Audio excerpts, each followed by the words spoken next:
Hi everyone, welcome to our channel. That's not daily. இந்த video நம்ம என்ன பார்க்க போறோம் அப்படின்னா 11th and 12th குரிய கெமிஸ்ட்ரி தான் பார்க்க போறோம். ஸோ இன்னைக்குரிய ஸ்டடி பிளான்.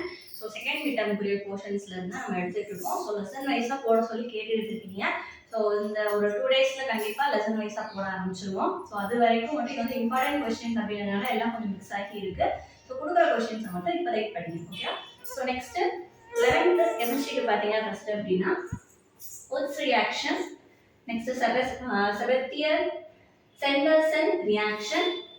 அடுத்து molality-னா என்ன, அடுத்து normality-னா என்ன. இது ஃபுல்லா 2 மார்க் क्वेश्चंस, 2 மார்க்ஸ் and 3 மார்க்ஸ்ல கேக்குறது.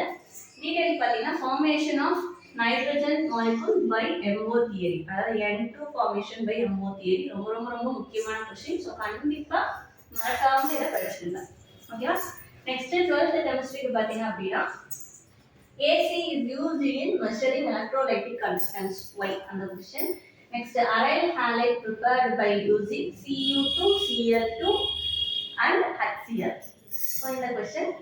Next, Holroyd's law. Next, coordination number.